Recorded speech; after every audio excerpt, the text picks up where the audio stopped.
जैसे ये क्वेश्चन है student number 1, evaluate double integration over d x square y square dx dy where d is the reason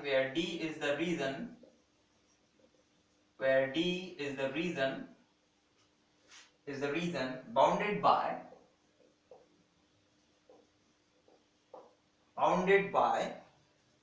x is equals to 0, y is equals to 0 and x square plus y square is equals to 1.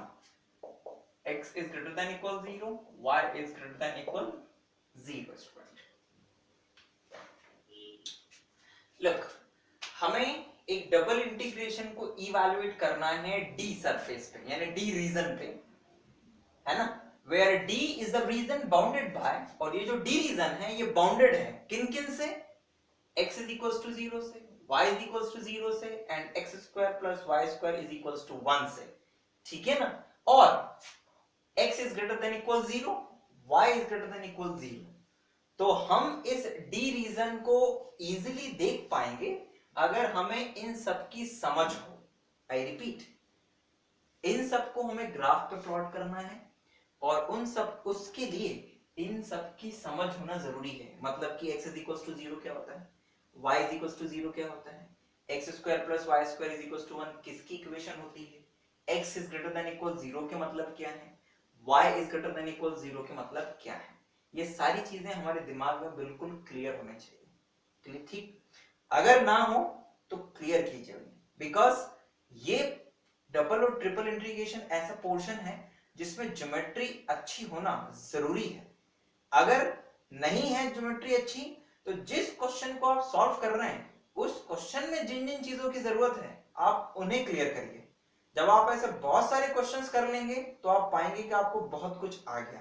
तो ये तरीका है समझने का, सीखने का और कुछ नया करने का. क्लियर. अब आइए जरा इस क्वेश्चन को करते हैं हम लोग. तो यहां पर हम लोगों को जो डी दिया हुआ है, ठीक है ना, सबसे पहले तो हम लोग उसे ग्राफ पर प्लॉट करेंगे. ठीक है ना, given D is bounded by x is equals to 0, y is equals to 0 again,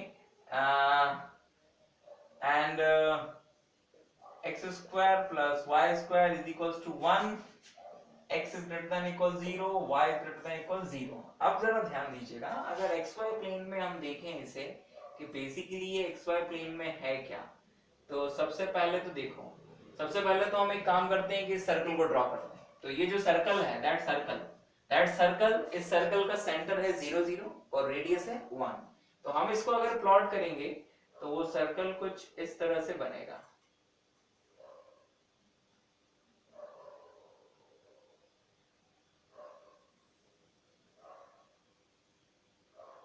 right, कुछ इस तरह से.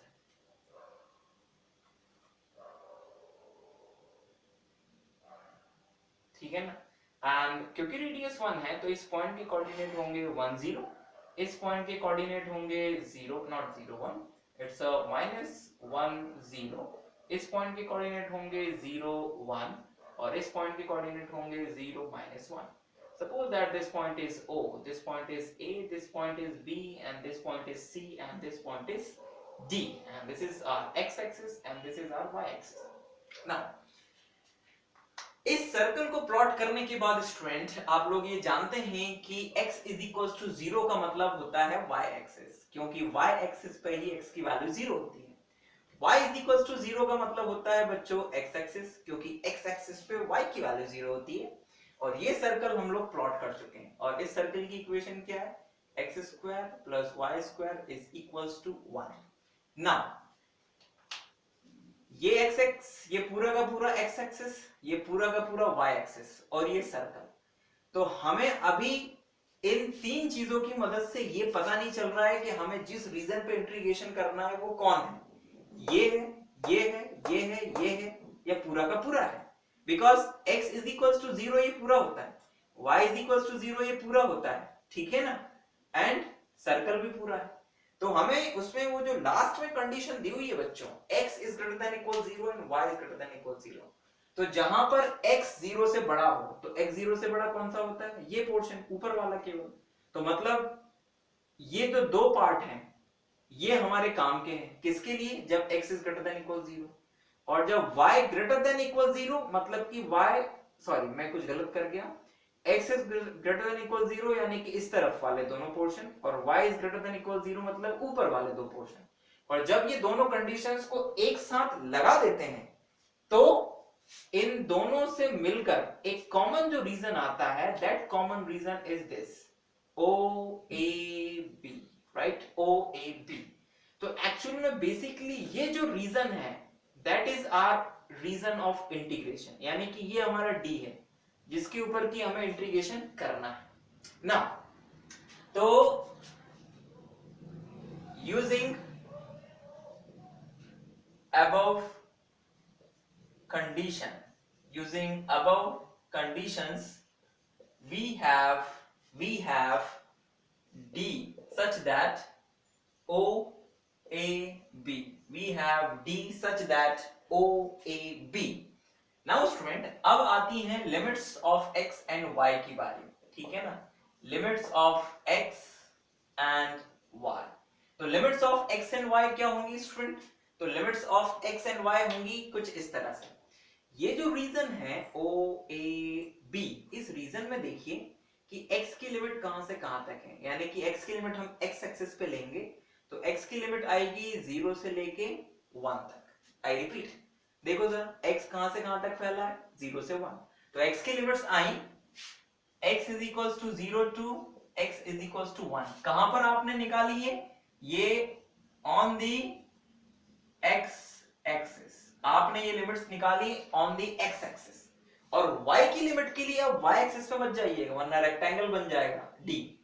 y की लिमिट के लिए आपको y के पैरेलल एक स्ट्रिप बनानी है और उस स्ट्रिप के बॉटम और टॉप पर देखनी है y की वैल्यू। तो स्ट्रिप के बॉटम पर तो y की वैल्यू कितनी है, y की वैल्यू है यहाँ पर y इज इक्वल्स टू 0, और जाती कहां तक, ये देखो यहाँ पर ये टॉप है स्ट्रिप का और यहाँ पर y की वैल्यू कितनी है, तो ये एक सर्कल की इक्वेशन है, इसलिए यहाँ पर y की वैल्यू इस सर्कल की इक्वेशन से निकलेगी, and that is equals to y is equals to square root of 1 minus x square. एक क्वेश्चन यहाँ पर अराइज होता है कि y की वैल्यू तो प्लस माइनस दोनों में आनी चाहिए, तो आपने प्लस में क्यों ली, वो इसलिए लिया क्योंकि ऊपर वाले पोर्शन में ये देखो y पॉजिटिव होता है, तो that's why this the limit is positive. तो y की लिमिट आई बच्चों, upper limit y is equals to square root of 1 minus x square. और ये लिमिट्स हमने कहां पर निकाली, on the strip, on the strip parallel to y axis, parallel to y axis, correct. तो इस तरह से बच्चों हम लोगों ने x और y के लिए लिमिट्स निकाली। जब ये x और y की लिमिट्स हमारे पास आ जाती हैं स्टूडेंट, तो हमें मिल जाता है, क्या मिल जाता है, therefore double integration d x square y square dx dy is equals to what, is equals to integration x is equals to 0 to 1 and y is equals to, x is equals to 0 to 1, y is equals to 0 to 1 minus x square y square dx dy। और अब आप limits को देखकर ये आराम से पता लगा सकते हैं कि इंटीग्रेशन पहले किसके रिस्पेक्ट में होगा। नो डाउट, क्योंकि y की लिमिट्स x के टर्म्स में है, इसलिए किसके रिस्पेक्ट में पहले इंटीग्रेशन होगा, या एग्जैक्टली y के रिस्पेक्ट में। और आप ऐसे भी अपने ध्यान में रख सकते हैं कि रीजन में जिस वेरिएबल के रिस्पेक्ट में मतलब सॉरी जिस वेरिएबल के लिए हम पैरेलल स्ट्रिप बनाते हैं, यानी जिस एक्सिस के पैरेलल हम स्ट्रिप बनाते हैं, उस वेरिएबल की करस्पॉन्डिंग जो लिमिट्स होती हैं उसके जिस वेरिएबल के रिस्पेक्ट में हम लोग पैरेलल स्ट्रिप बनाते हैं उस वेरिएबल के रिस्पेक्ट में इंटीग्रेशन पहले होता है। आप ऐसे भी ध्यान में रख सकते हैं। तो आइए जरा हम लोग अब इसे इंटीग्रेट करते हैं with respect to y first. तो this is equals to integration 0 to 1 and integration 0 to square root of 1 minus x square और क्योंकि इंटीग्रेशन हमें y के रिस्पेक्ट में करना है तो ये y स्क्वायर को अंदर रहने देते हैं और बाहर कर देते हैं किसे, x स्क्वायर। तो y स्क्वायर का इंटीग्रेशन होगा स्टूडेंट व्हाट, y स्क्वायर का इंटीग्रेशन होगा it's a y cube by 3, it's a y cube by 3 and limit 0 to square root of 1 minus x square dx। और जब यहाँ लिमिट सब्स्टिट्यूट करेंगे student 1/3 को constant है, 1/3 को बाहर कर दीजिए, it's 0 to 1 and it's what, it's x square. और जब y की जगह ये 1 माइनस x स्क्वायर रखेंगे तो 1/2 पहले से ही है और ये 3, it become 1 minus, it's a 1 minus x square raised to the power 3/2 dx। ठीक, तो ये हमने कुछ इस तरह से काम किया एंड नाउ स्टूडेंट अब हमें इस इंटीग्रेशन को सॉल्व करना है। और जरा ध्यान दीजिएगा कि अब इस इंटीग्रेशन में ये जो पावर है इसके कारण हम इस एक्स स्क्वायर का अंदर मल्टीप्लाई भी नहीं कर सकते हैं।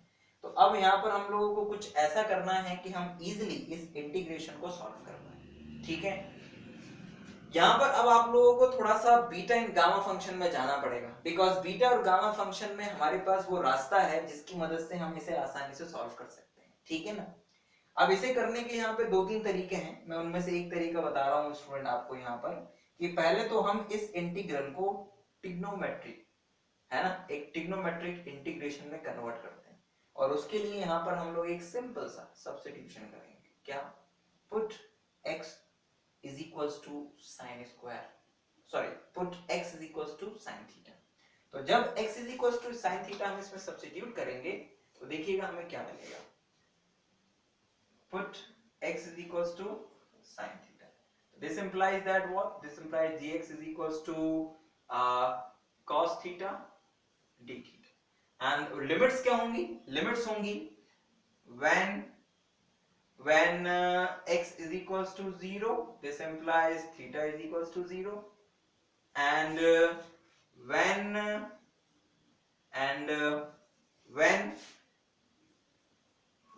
x is equals to 1, this implies theta is equals to, theta की किस वैल्यू के लिए sin थीटा 1 होता है, तो it's π/2।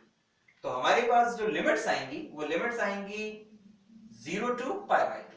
so therefore that integration, double integration over dx square y square dx dy is equals to what, it is equals to 1/3 को यही रहना दो, 0 to π/2 लगा दो, x स्क्वायर का मतलब है sin square theta and 1 minus sin square theta. ठीक है ना, 1 माइनस sin स्क्वायर थीटा। और dx की जगह हम लोग लिखेंगे बच्चों क्या, dx की जगह हम लोग लिखेंगे cos थीटा d थीटा। ठीक है ना, cos theta d theta and this is 1 minus sin square theta is cos square theta. और मैं यहाँ पे कुछ मिस कर रहा हूँ और इस पूरे की पावर भी थी कितनी, 3/2। तो ये हो जाएगा 1 minus sign square theta means cos square theta और cos स्क्वायर की पावर 3/2, तो 2 से 2 कैंसिल होगा और ये पावर कितनी रह जाएगी, 3। ठीक, तो it become 0 to π/2 sine square theta cos square theta raised to the power 3/2 cos theta और ये d थीटा। अब चलिए आइए जरा इसको आगे सॉल्व करें और इसे आगे सॉल्व करने के लिए हम लोगों को कुछ यहाँ पर ये मिटाना होगा, तो इसे मिटाते हैं। तो ध्यान दीजिएगा student, this is equals to 1/3 0 to π/2, it's sin square theta and cos, ये 2 से 2 कैंसिल, cos क्यूब और ये cos, तो it's cos 4 theta d theta, right.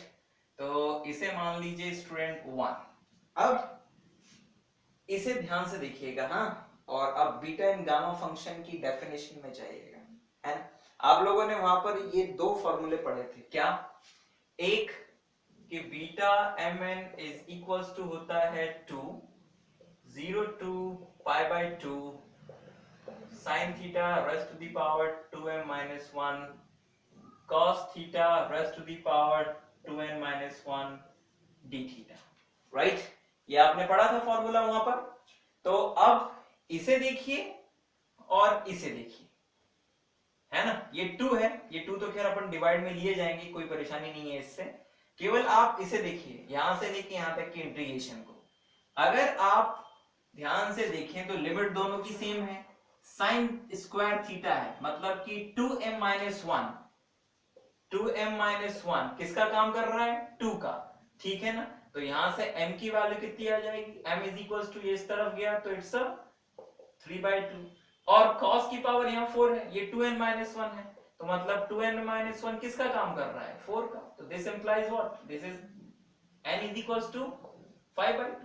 तो इतने इंटीग्रेशन की फिर वैल्यू क्या होनी चाहिए, है ना। अगर हमारे पास m इज इक्वल टू 3/2 आ गया, n इज इक्वल टू 5/2 आ गया, इससे कंपेयर करके, तो फिर इस इंटीग्रल की वैल्यू हो जानी चाहिए, इसकी मदद से हम निकालें, इसको 2 को डिवाइड में ले आए, तो इट इज इक्वल्स टू 1/3, और इतने इंटीग्रेशन की वैल्यू क्या हो जाएगी, इट्स 1/2 बीटा, m की जगह कितना 3/2 और n की जगह कितना 5/2, राइट।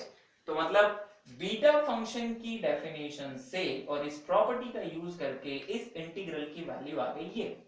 ध्यान दीजिए 1/3 पहले से ही था, इसलिए वो तो रहेगा ही रहेगा, और हमें केवल इस इंटीग्रल की वैल्यू चाहिए, और इस इंटीग्रल की वैल्यू निकलेगी, ये 2 हमें नहीं चाहिए था इसलिए डिवाइड में ले आए, तो दैट्स व्हाई 1/2 आया।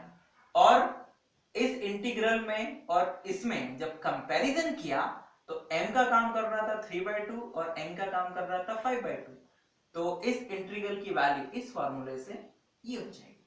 अब फिर आपने वो relation between beta and gamma function भी पढ़ा है, तो वहां से 1/3 1/2 बीटा 3/2 5/2 का मतलब होता है it's a gamma 3/2 gamma 5/2 upon gamma 3/2 plus 5/2, and this is equals to 1/3 into 1/2, gamma 3/2 का मतलब होता है बच्चों 1/2 and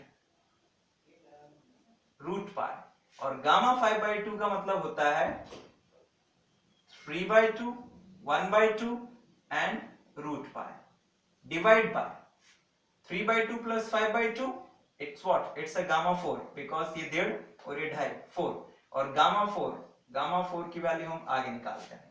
so this is equals to student, ये 3 से ये 3 कैंसिल, ठीक, 2 2 4 8, तो it's 1/8 root pi into root pi pi, और गामा 4 की वैल्यू होती है 3 2 1, है ना, बिकॉज आप लोगों ने ये फॉर्मूला पढ़ा हुआ है क्या, कि gamma n plus 1 is equals to होता है n गामा n या फिर फैक्टोरियल n, ठीक। So this is equals to what, this is equals to, ये डिवाइड में ये 6 तो 8 छंग 48, तो इट्स पाई बाय 48, तो ये आपके पास फाइनली इस इंटीग्रल की वैल्यू आई। और हमने यहाँ पर कौन सा रिलेशन यूज किया है, हमने यहाँ पर beta M N is equals to gamma M gamma n upon gamma m plus n, and that was is a very important relation between beta and gamma function, उसे इस्तेमाल किया तो हमारे पास फाइनली ये जो डबल इंटीग्रेशन था जिसे हम लोग सॉल्व कर रहे थे, क्या था वो double integration, okay yes this one, इस डबल इंटीग्रेशन की फाइनल जो वैल्यू आई है that is the pi by 48 unit cube student, ठीक। तो इस पूरे क्वेश्चन को सॉल्व करने के लिए हम लोगों ने क्या किया, सबसे पहले तो जो हमें डी के लिए हिंट था, उस डी के लिए हिंट की मदद से हम लोगों ने उस रीजन डी को ग्राफ पर देखा, उस रीजन डी के लिए लिमिट्स फाइंड करी, लिमिट्स के बाद में ये डिसाइड किया कि पहले किसके रिस्पेक्ट में इंटीग्रेशन होगा, एंड देन उसके बाद सॉल्व करना शुरू किया। सॉल्व करते करते हम लोग एक जगह अटके, हमने ट्रिग्नोमेट्री का इस्तेमाल किया, वहां पे एक ट्रिग्नोमेट्रिक सब्स्टिट्यूशन किया, और हमने एक ऐसा इंटीग्रेशन बनाया जिसका यूज हम लोग कर पाएंगे बीटा फंक्शन की मदद से, यानी कि उस इंटीग्रेशन की वैल्यू हम लोग फाइंड कर पाएंगे इस बीटा फंक्शन की प्रॉपर्टी से। तो इस प्रॉपर्टी का हमने इस्तेमाल किया और इस इंटीग्रेशन को कन्वर्ट कर दिया बीटा फंक्शन, और अब बीटा फंक्शन और गामा फंक्शन के बीच में जो रिलेशन होता है उसका इस्तेमाल करके हम लोगों ने इस बीटा फंक्शन को इस तरह से कन्वर्ट किया, और finally we get the answer pi upon 48। तो आई होप स्टूडेंट कि ये प्रोसीजर पूरा आपको समझ में आया होगा। अब यहाँ पर एक इंपॉर्टेंट चीज और मैं ये आपको बताना चाहता हूं कि यहाँ पर इस पर्टिकुलर क्वेश्चन में जो रीजन था, उस रीजन में हमने x की लिमिट को x एक्सिस पे लिया, लेकिन अगर हम चाहते तो y की लिमिट को y एक्सिस पे ले सकते थे और स्ट्रिप का डायरेक्शन चेंज कर सकते थे बच्चों। ये एक इंपॉर्टेंट चीज है, इसे ध्यान से समझिएगा। यानी कि एक डबल इंटीग्रेशन को दो तरीके से किया जा सकता है, क्योंकि दो तरीके से लिमिट निकाली जा सकती है। तो आप इस इंटीग्रेशन को दूसरे तरीके से भी कर सकते थे। आइए जरा देखते हैं कि अगर दूसरे तरीके से करते तो नई लिमिट्स क्या होती और फिर इंटीग्रेशन किसके रिस्पेक्ट में पहले होता। आइए देखें इसी में। तो आइए स्टूडेंट जरा देखें कि अगर हम लिमिट्स को कुछ और तरीके से लेते तो यही इंटीग्रेशन किस तरह से कन्वर्ट हो जाता। ठीक है ना, आइए जरा देखें। तो स्टूडेंट ये था हमारे पास रीजन ऑफ इंटीग्रेशन, जिसके ऊपर की हमने इंटीग्रेशन किया, राइट। एंड फाइनली अगर हम y की लिमिट को, यानी कि लिमिट ऑफ y को हम लोग कहां पर लेते हैं, y एक्सिस पे। तो y की लिमिट आती है बच्चों y is equals to 0 to y is equals to 1 and limit of x आती है हमारे पास में, तो उसके लिए हम पैरेलल स्ट्रिप बनाते हैं। किसके पैरेलल, x एक्सिस के पैरेलल। और जहां से ये स्ट्रिप शुरू हुई है वहां पर x की वैल्यू देखते, तो x इज इक्वल्स टू आता 0, और जहां पर ये स्ट्रिप फिनिश हुआ है वहां पर x की वैल्यू देखते, तो यहां पर x की वैल्यू कितनी आती है, it's √1 minus y square using this equation of circle. तो x is equals to 0 to x is equals to square root of 1 minus y square होता है। ये हमने लिया ऑन दी y एक्सिस और ये हमने लिया on the strip parallel to which, parallel to x axis. ठीक है ना। तो नाउ अब अगर स्ट्रिप हमने पैरेलल टू x एक्सिस लिया है स्टूडेंट, तो इंटीग्रेशन पहले x के रिस्पेक्ट में होगा। किसके रिस्पेक्ट में होगा, x के रिस्पेक्ट में। और ये इंटीग्रेशन जो आपको क्वेश्चन में दिया था, ये कन्वर्ट हो जाएगा integration d x square y square dx dy is equals to integration y is equals to 0 to 1, constant limit पहले आती है, and x is equals to 0 to x is equals to 1 minus y square dx, sorry x square y square dx and dy। ध्यान रहे यहां पर इससे कोई फर्क नहीं पड़ता है इस ऑर्डर से, अब फर्क पड़ता है लिमिट से, क्योंकि x की लिमिट y के टर्म्स में दी गई है, इसलिए अब आप इस पर्टिकुलर क्वेश्चन में इंटीग्रेशन किसके रिस्पेक्ट में करेंगे, पहले x के रिस्पेक्ट में। और जब x के रिस्पेक्ट में इंटीग्रेशन हो जाएगा, लिमिट सब्स्टिट्यूट होंगी, तो अब आप फिर उसी इंटीग्रेशन को सॉल्व करेंगे विद रिस्पेक्ट टू y और फिर वही प्रोसीजर अपनाएंगे, है ना। यानी कि आप इसे सॉल्व करते करते फिर वही आप उसी स्थिति में पहुंच जाएंगे। तो आप y इज इक्वल्स टू कितना सब्स्टिट्यूट करेंगे, sin थीटा, और फिर आगे उसी प्रोसीजर से सॉल्व करेंगे जैसे ये। ठीक है ना। तो स्टूडेंट आप इस प्रोसेस में भी आगे जब बढ़ेंगे तो आप एक स्थिति में यहां पर पहुंच जाएंगे जब आप ट्रिग्नोमेट्रिक सब्स्टिट्यूशन कर देंगे, और फिर फाइनली उसे बीटा फंक्शन की मदद से इस इंटीग्रेशन को बीटा फंक्शन में कन्वर्ट करेंगे और सॉल्व करेंगे। ठीक है ना। और आपके पास आ जाएगा π/48 फाइनल आंसर। ठीक है ना। यानी कि डबल इंटीग्रेशन को आप किसी भी ऑर्डर में करो, पहले x फिर y, या फिर पहले y फिर x, यानी इंटीग्रेशन किसी भी वेरिएबल के रिस्पेक्ट में पहले हो और किसी भी वेरिएबल के रिस्पेक्ट में बाद में हो, जो डबल इंटीग्रेशन है उसका आंसर हमेशा सेम आता है। क्यों, क्योंकि रीजन फिक्स है, सरफेस या टू वेरिएबल फंक्शन फिक्स है, तो उनसे बाउंडेड वॉल्यूम भी फिक्स होगा। अब चाहे लिमिट्स आप कुछ भी लें, तो answer remain same in both cases, ये बात ध्यान रखिएगा। तो finally we have the answer π/48 of this question. एक बार जरा वेरीफाई भी कर लें कि हमने सही किया है कि नहीं किया है। इट्स 3/2, गामा 3/2 की वैल्यू होती है 1/2 root pi, because gamma half की वैल्यू रूट पाई होती है। तो इट्स 3/2 1/2 एंड रूट पाई, ये रूट पाई बन जाएगा पाई, एंड इट्स 2 2 2 2। ठीक है ना। तो ये 4 और 16, sorry there is a mistake, यहाँ पर 8 की जगह 16 होना चाहिए था बच्चों। तो ये 16 और उसमें 6 का मल्टीप्लाई करेंगे तो इट्स π/96। ठीक है ना। 16 पंजे 80 और 16 छंग 96, तो π/96 ये फाइनल आंसर है ना। वो यहाँ पर एक मिस्टेक हो गया था, तो please correct it. So the final answer of that integral, that double integral is pi upon 96. अब आइए जरा आपको एक क्वेश्चन, मतलब दो क्वेश्चंस और मैं ऐसे लेता हूं जिसमें मैं आपको केवल रीजन ऑफ इंटीग्रेशन प्लॉट करके बताऊंगा, सॉल्व करके नहीं बताऊंगा, सॉल्व आप लोग करेंगे, ठीक है ना। Number 1, evaluate double integration over r x y x plus y dx dy, okay, over the region r bounded by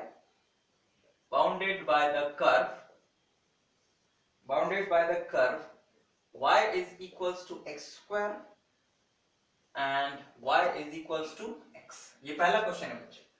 And the second question is evaluate double integration over r e to the power 2x plus 3y dx dy over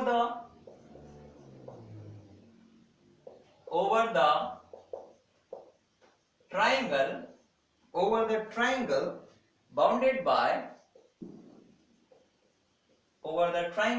bounded by x is equals to 0, y is equals to 0 and x plus y is equals to 1 student. तो इन दो questions के लिए हम लोग students अब limit निकालेंगे. सबसे पहले उस रीजन को प्लॉट करेंगे, फिर लिमिट्स निकालेंगे कि हम कैसे लिमिट्स निकालेंगे x और y के लिए. आइए पहले इस क्वेश्चन को देखें. तो स्टूडेंट आपको दिया हुआ है कि जो रीजन R है वो दो कर्व से बाउंडेड है, एक तो y is equals to x square और एक है y is equals to x. Now ये तो क्या है बच्चों, ये तो पैराबोला है ना, पैराबोला है, और ये है line, it's a straight line. ठीक, अब जब हम इनको ग्राफ पर प्लॉट करते हैं स्टूडेंट, ठीक, तो हमें देखो जरा क्या मिलता है. y is equals to x मतलब a line like that. This is the y is equals to x and y is equals to x square. तो ये y is equals to x square कैसा पैराबोला है? It's a upward parabola है ना. तो जब इसको हम ड्रॉ करेंगे तो that is like that.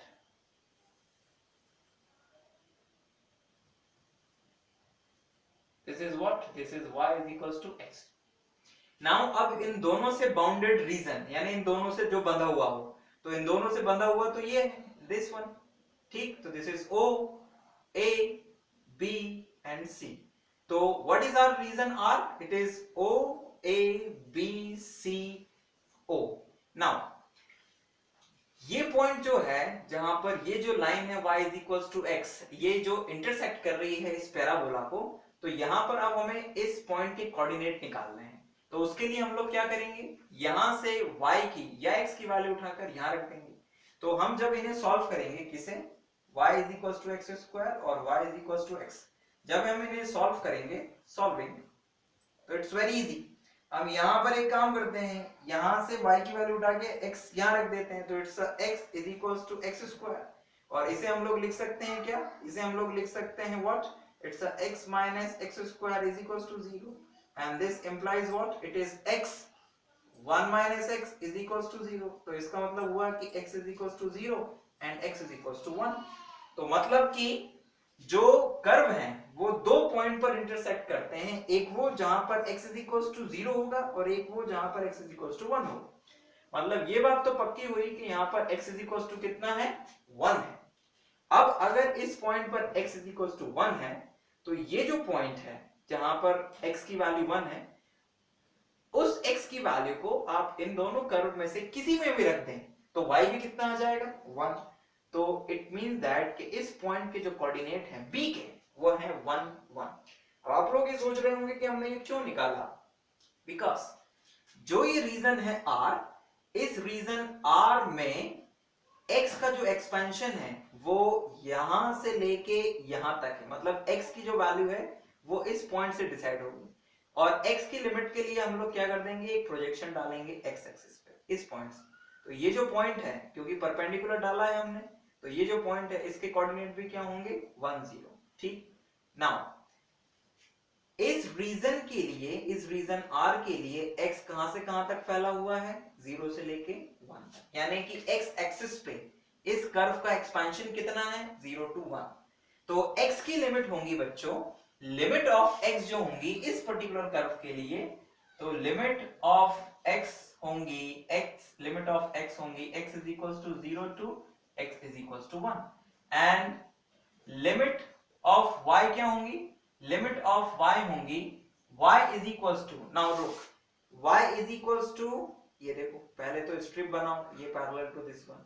अब ये स्ट्रिप शुरू कहां से हुई है, ये स्ट्रिप शुरू हुई है यहां से, ठीक, कर्व सॉरी यहां से शुरू नहीं, मतलब कर्व से शुरू हुई है, और कर्व पर y की वैल्यू क्या है, कर्व पर y की वैल्यू है x स्क्वायर, और खत्म कहां हुई है इस लाइन पे जाकर, और इस लाइन पर y की वैल्यू क्या है x, यानी कि the limit of y is equals to x square to y is equals to x। ठीक, ये कहां पर y एक्सिस पे और ये कहां पर पैरेलल स्ट्रिप पर। तो therefore ये जो इंटीग्रल है बच्चों, that double integration r is become xy x plus y dx dy is equals to बच्चों x की लिमिट 0 to 1 and y की limit x square to x, xy x plus y dx dy। तो अब आप जब इस integration को solve करेंगे तो पहले आप इंटीग्रेशन करेंगे y के रिस्पेक्ट में, क्योंकि y की लिमिट x के टर्म्स में है, और उसके बाद इंटीग्रेट करेंगे x के रिस्पेक्ट में, बिकॉज x की लिमिट क्या है कांस्टेंट है। तो पहले इनका मल्टीप्लाई कर लीजिएगा और उसके बाद इंटीग्रेट कर दीजिएगा, तो आसानी से आप रिजल्ट तक पहुंच जाएंगे। और इसका आंसर भी मैं आपको बता देता हूं बच्चों, इस क्वेश्चन का आंसर आएगा 3/56, ठीक है ना, 3/56। तो 3/56 इस आंसर को आप ले आएंगे तो आपका क्वेश्चन सॉल्व हो जाएगा। ये एक तरीका हुआ लिमिट निकालने का, और क्वेश्चन सॉल्व भी हो जाएगा। अब आप चाहें तो इसी इंटीग्रल में दूसरे तरीके से भी लिमिट निकाल सकते हैं। कैसे निकाल सकते हैं, इट्स वेरी इजी। अब आप क्या करिए कि ये जो स्ट्रिप है, इस स्ट्रिप का डायरेक्शन चेंज कर दीजिए। स्ट्रिप का डायरेक्शन चेंज करके आप स्ट्रिप को कुछ इस तरह से ले आइए, लाइक दैट। ठीक, तो अब इस कर्व के लिए, इस रीजन R के लिए अगर हम देखें कि ये y एक्सिस पे कहां तक फैला हुआ है, क्योंकि अब अगर स्ट्रिप का डायरेक्शन आपने x एक्सिस के पैरेलल कर दिया है तो y की लिमिट के लिए आपको y एक्सिस पे जाना पड़ेगा। तो आप देखिए कि ये जो कर्व है ये y एक्सिस पे कहां तक फैला है, तो आप देखेंगे कि ये y एक्सिस पर भी कहां से कहां तक है, इट्स अ 0 to 1। तो ये y एक्सिस पे भी 0 से 1 तक फैला हुआ है ना, क्योंकि पॉइंट तो 1 1 है, तो यहां से प्रोजेक्शन लेंगे तो वो y एक्सिस पे 1 लेंथ का इंटरसेप्ट काटेगा। तो y की लिमिट भी क्या है 0 to 1 है। तो y की लिमिट भी इसमें दूसरे तरीके से अगर ली जाए तो y की लिमिट आएंगी, मतलब इसी इंटीग्रेशन को आप ऐसे भी लिख सकते हैं, integration y is equals to 0 to 1 and integration x की लिमिट, यहां पर x की लिमिट क्या है, x की लिमिट है यहां पर y, तो x की लोअर लिमिट आएगी x is equals to 1 और x की अपर लिमिट आएगी, तो यहां पर x की लिमिट क्या है या x की वैल्यू क्या है, तो यहां से x की वैल्यू है √y, तो ये √y, xy x plus y dx dy। दूसरे तरीके से आप इस तरह से भी लिमिट ले सकते हैं। ये दूसरा तरीका हुआ इसी इंटीग्रेशन को सॉल्व करने का, क्योंकि एक डबल इंटीग्रेशन को दो मेथड से सॉल्व कर सकते हैं स्टूडेंट। तो this is the second method of that double integration.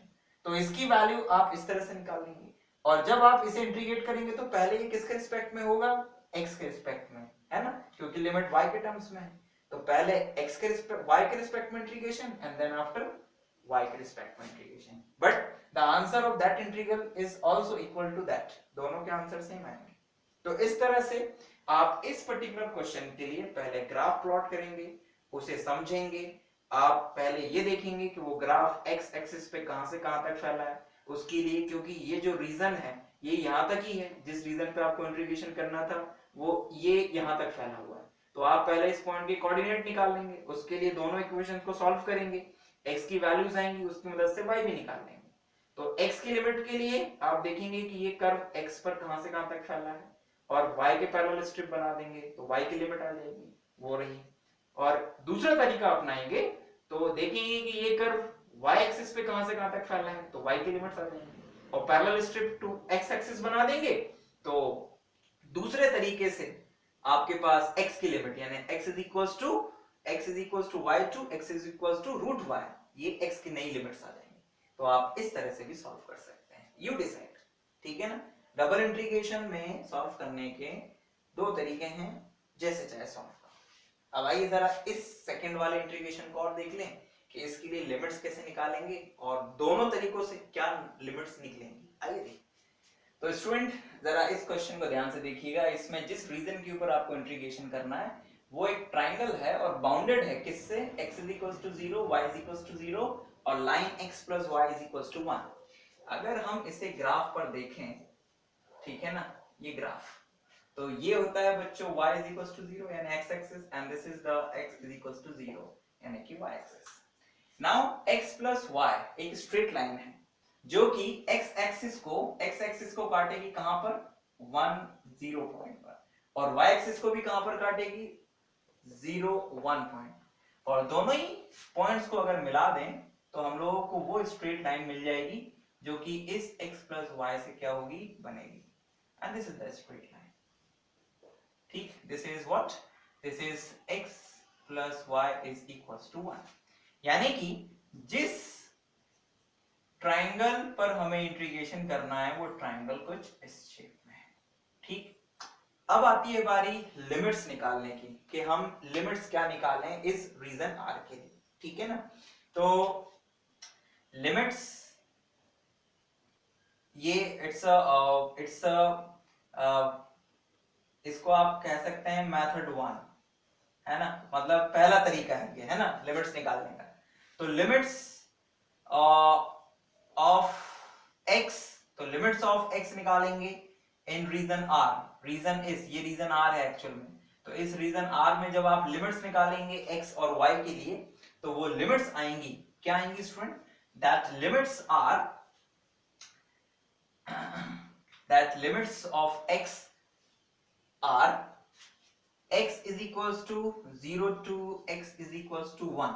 कैसे निकालना, x की लिमिट के लिए हम गए और देखा कि हमारा x एक्सिस पे ये जो ट्राइंगल है कहां से कहां तक फैला हुआ है, तो x is equals to 0 to x is equals to 1। Now y की लिमिट्स के लिए अगर x की लिमिट x एक्सिस पे ले लिए तो y की लिमिट के लिए फिर यहाँ पर एक स्ट्रिप बनाइए पैरेलल टू y एक्सिस, और देखिए कि उस स्ट्रिप पर, जो स्ट्रिप जहां से शुरू हुई है वहां पर y की वैल्यू क्या है, तो आप देखेंगे कि limits of y on the parallel strip निकाल रहे हैं तो y इज इक्वल टू 0 से शुरू हुआ और y इज इक्वल टू कहां तक गया, यहां पर y की वैल्यू क्या है, तो यहां पर y की वैल्यू कैसे निकलेगी, इस इक्वेशन ऑफ द लाइन से, तो यहां पर y इज इक्वल टू आ जाएगा 1 x, तो y की जो अपर लिमिट होगी इट्स 1 x, यानी कि इस पर्टिकुलर केस में जब लिमिट्स हम ये लेते हैं तो that double integration over the surface r e to the power 2x plus 3y dx dy is equals to x is equals to 0 to 1 and y is equals to not 1, y is equals to 0 to 1 minus x e to the power 2x plus 3y dx dy। And अब आप इस integration को आसानी से solve कर सकते हैं और इस इंटीग्रेशन में आपको दिख रहा है कि पहले इंटीग्रेशन किस वेरिएबल के रिस्पेक्ट में होगा, y के रिस्पेक्ट में होगा, तो आप इजीली इसे इंटीग्रेट कर पाएंगे। एंड मान लीजिए आप इस तरह से लिमिट नहीं लेना चाहते हैं, आप दूसरे तरीके से लिमिट लेना चाहते हैं, तो आप दूसरे तरीके से भी ले सकते हैं लिमिट, कैसे, method 2, okay, on the region r, ठीक, लिमिट्स ऑफ y, तो लिमिट्स ऑफ y पहले ले लीजिए, तो लिमिट्स ऑफ y अगर आप y एक्सिस पे लेना चाहते हैं, ठीक है ना, पैरेलल स्ट्रिप पे नहीं लेना चाहते हैं, तो आप क्या करेंगे, अब आप लिमिट्स ऑफ y लेंगे y एक्सिस पे, तो y एक्सिस पे देखिए कि ये ट्राइंगल कहां से कहां तक फैला है, तो भी आपको दिख रहा होगा कि y की लिमिट्स आएंगी y is equals to 0 to y is equals to 1, ये हमने कहां लिया, ऑन दी y एक्सिस, ठीक है ना। एंड लिमिट्स ऑफ x क्या होंगी, लिमिट्स ऑफ x, तो लिमिट्स ऑफ x होंगी x is equals to, yes strip बनाना पड़ेगा parallel to x axis. Now ये स्ट्रिप कहां से शुरू हुई है, इस लाइन से शुरू हुई है, और इस लाइन पे यानी कि y एक्सिस पे x की वैल्यू क्या होती है 0, और खत्म कहां पर हुई है यहां पर, और यहां पर y की वैल्यू नॉट y x की वैल्यू क्या होगी यहां से निकालेंगे, तो यहां पर x इज इक्वल्स टू होगा 1 माइनस y, तो x की lower limit x is equals to 0 to x is equals to 1 minus y, so therefore this double integration r e to the power 2x plus 3y dx dy is equals to integration, what is the limit of y, so y is equals to 0 to 1 and y is equals to not y, और x की limit आएगी x is equals to 0 to 1 minus y e to the power 2x plus 3y dx dy, ठीक है ना। And now जब आप इस integration को इवैल्यूएट करेंगे तो ये पहले किसके रिस्पेक्ट में इंटीग्रेट होगा, x के रिस्पेक्ट में, क्यों, क्योंकि x की लिमिट y के टर्म्स में है, यानी एक ही इंटीग्रेशन को आप इन दो तरीकों से भी कर सकते हैं स्टूडेंट। तो स्टूडेंट यहां पर हम लोगों ने ये जो रीजन दिया हुआ था उस रीजन के लिए लिमिट्स इस तरह से निकाली, आप ज्यादा से ज्यादा प्रॉब्लम्स करिए बुक की मदद से, और आप उनमें ये जरूर सीखें कि कैसे किसी भी रीजन आर के लिए लिमिट्स निकाली जाती हैं, ठीक है ना। आप जितने ज्यादा प्रॉब्लम्स करेंगे उतना ज्यादा आपको आसानी से समझ में आएगा, ठीक है ना। फिर भी अगर कोई नई प्रॉब्लम करते हुए आपको परेशानी आती है तो आप जरूर हमें हाइप पे मैसेज करके या मेल के थ्रू भी अपने डाउट्स या क्वेरीज पूछ सकते हैं, ठीक है ना, हमें उनका इंतजार रहेगा। ओके, मेरे दिमाग में भी एक और नई चीज आ गई है स्टूडेंट, वो भी मैं आप लोगों को यहाँ पे बता देता हूँ। कभी कभी ऐसा हो सकता है बच्चों कि जिस रीजन पर आप इंटीग्रेशन कर रहे हो वो रीजन थोड़ा सा अलग हो, ठीक है ना, वो रीजन थोड़ा सा अलग हो इन द सेंस कि वो रीजन देखो ऐसा भी हो सकता है, कैसा कि सपोज दैट कि जो रीजन है जब आप उसको ग्राफ पे प्लॉट करें तो वो ऐसा बन जाए, है ना, लाइक दैट।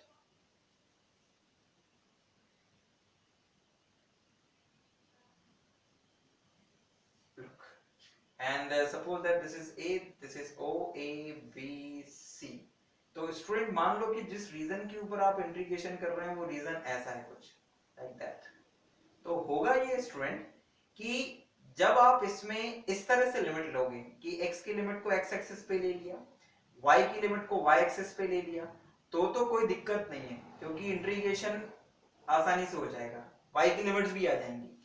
लेकिन अगर आप दूसरे तरीके से जाना चाहेंगे यानी कि कुछ इस तरह से कि आप एक y की लिमिट को ले लें y एक्सिस पे और x की लिमिट को पैरेलल स्ट्रिप बना के लें, तो यहां पर परेशानी होगी। वो इसलिए जरा ध्यान दीजिएगा, बिकॉज यहां पर अगर स्ट्रिप बनाएंगे पैरेलल टू y एक्सिस तो देखो यहां पर तो direct y is equals to 0, sorry x is equals to 0 होता है, और यहां पर जो भी इसकी वैल्यू होगी suppose that x is equals to a है तो x is equals to a, लेकिन इस ऊपर वाले पोर्शन में जो स्ट्रिप बनेगी parallel to y x axis उस पर x का बिहेव अलग होगा, यानी यहां पर x is equals to 0 to यहां पर जो भी इस लाइन की इक्वेशन होगी उस लाइन से अपर लिमिट डिसाइड होंगी x की, यानी एक ही रीजन में x की लिमिट का अलग अलग बिहेवियर है। तो इस कंडीशन में ये जो भी डबल इंटीग्रेशन होगा जो कि r पे हो रहा होगा वो integration suppose this is function of xy dx dy, तो अगर आप दूसरे तरीके से लिमिट लेंगे यानी कि parallel to x axis strip बना के लिमिट लेना चाहेंगे तो आपको इस रीजन को दो पार्ट्स में ब्रेक करना पड़ेगा। कहां से ब्रेक करेंगे, आप उसे उस जगह से ब्रेक करेंगे जहां से x की लिमिट चेंज हो जाती है, क्योंकि देखो इस लाइन के ऊपर ये जो ट्राइंगल बन रहा है इसमें x की लिमिट अलग होंगी और इस लाइन के नीचे x की लिमिट अलग होंगी, तो ये जो पॉइंट है B, इस पॉइंट B से x एक्सिस के पैरेलल एक लाइन खींच के दोनों रीजन इस पूरे रीजन को दो पार्ट्स में ब्रेक कर देंगे, इसे बना देंगे R2 और इसे बना देंगे R1, on that integration over the R become like that R1 function of xy dx dy and plus double integration over R2 fxy dx dy, तो इस तरह से बच्चों इस पर्टिकुलर पोर्शन पे यानी इस रीजन पर अगर strip parallel to y x axis ली जाती है तो इस इंटीग्रेशन को दो पार्ट्स में ब्रेक करना पड़ेगा। क्यों? क्योंकि parallel to x axis strip लेने पर हमें एक यूनिफॉर्म लिमिट नहीं मिल रही है, हमें उसी रीजन में दो अलग अलग लिमिट मिल रही थी x की। तो दैट्स व्हाई जब आप इसे तोड़ देंगे दो पार्ट्स में तो फिर अब आप इसे आसानी से कर पाएंगे। इस रीजन R1 में x की लिमिट इस स्ट्रिप पे और y की लिमिट यहां से लेके यहां तक हो जाएगी, है ना, जो भी यहां पर y की वैल्यू होगी व्हाटएवर, और फिर इस ऊपर वाले रीजन में y की लिमिट यहां से यहां तक और x की लिमिट इस स्ट्रिप तक। ठीक, जबकि इसके उल्टा अगर करते यानी कि y एक्सिस के पैरेलल स्ट्रिप बना के करते तो दो पार्ट्स में ब्रेक नहीं होता, लेकिन क्योंकि हम लोगों को सीखना है दैट्स व्हाई ये कॉन्सेप्ट हमें आना चाहिए, क्योंकि कुछ क्वेश्चन ऐसे आपको मिल सकते हैं बच्चों जिसमें आपको इस तरह के कॉन्सेप्ट्स की जरूरत पड़ेगी, और may be possible double integration में ना पड़े, लेकिन जो आने वाले टॉपिक्स हैं जैसे change of order of integration तो मे बी पॉसिबल वहां पर हमें इसकी जरूरत पड़े। तो आई होप स्टूडेंट के ये सारे कॉन्सेप्ट्स आपको समझ में आए होंगे और अब आप इन क्वेश्चंस को आसानी से सॉल्व कर लेंगे स्टूडेंट, ठीक है ना। तो हमें आपके फीडबैक्स का वेट रहेगा और हम जल्दी नेक्स्ट वीडियो में फिर आपके सामने होंगे। Thank you very much student for watching this video.